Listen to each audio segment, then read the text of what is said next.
2 तारखेला धाराशिव शहरात नगरपरिषदेचं मतदान झालं आणि 21 तारखेला निकाल लागला आहे। या निकालात धाराशिव शहरातील जनतेने भारतीय जनता पार्टीला नगराध्यक्ष पदाचे 22 नगरसेवक असं घवघवीत यश दिलं आहे।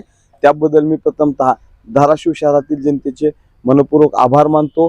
तुम्ही जे मतदान रूपी आशीर्वाद आम्हाला दिला आहे, जो विश्वास भारतीय जनता पार्टीवर ठेवला आहे, जो विश्वास राणादादा यांच्यावर ठेवला आहे, त्याला आम्ही प्रामाणिक राहून धाराशिव शहराचा सर्वांगीण विकास करण्याचा आम्ही प्रयत्न करू।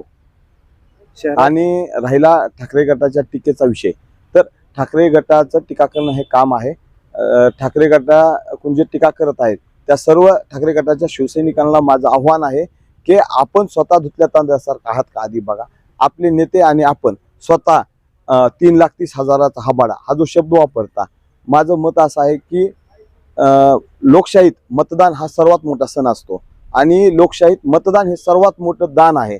आणि जो आशीर्वाद ओमराजेला खासदार सन्मान्य खासदार साहेबाला जो आशीर्वाद जिल्हाभरातील लोकसभा मतदारसंघातील जनतेने दिला आहे तो प्रचंड मोठ्या प्रमाणात आहे। तो 3,30,000चा आशीर्वाद आहे। एवढं मताधिक्य त्यांना मिळालेलं आहे। या मताधिक्याच्या जीवावर त्यांनी धाराशिव शहरात मोठमोठे प्रोजेक्ट आणणं, धाराशिव शहरात विकास कामे करणं, धाराशिव जिल्ह्यात MIDC आणणे, असे मोठे प्रोजेक्ट आणणे, कामं करणं अपेक्षित आहे।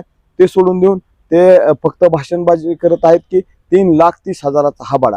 हा माझा सन्मान्य खासदार साहेबाला एक प्रश्न आहे की जिल्ह्यातील ज्या माता भगिनी आहेत, जिल्ह्यातील जे सर्व आबालवृद्ध आहेत, त्यांचा हा प्रश्न आहे की हबाडा या शब्दाचा अर्थ त्यांनी जिल्ह्यातील जनतेला एकदा समजून सांगावा। हबाडा दिला म्हणजे काय दिला। आणि माझं स्पष्ट असं मत आहे की धाराशिव लोकसभा मतदारसंघातील माता भगिनींनी जो ह्यांना 3,30,000चं मताधिक्य दिलं, त्या बऱ्याच माता भगिनींनी ह्यांना मतदान केलेलं आहे। त्या माता भगिनींच्या मताचा हा अपमान आहे। त्या माता भगिनींनी दिलेल्या मतदानाला, दानाला, त्या आशीर्वादाला हबाडा शब्द हा खासदार साहेब आणि त्यांचे जे आज सर्व समर्थक वापरत आहेत तो त्याचा अपमान आहे। आणि जिल्ह्यातील जनता भविष्यात या हबाडा शब्दाचा त्यांना अर्थ विचारेल आणि त्यांना यासाठी त्यांना या जी ती चूक करत आहेत हबाडा म्हणून, त्याची किंमत त्यांना भविष्यात मोजावी लागेल।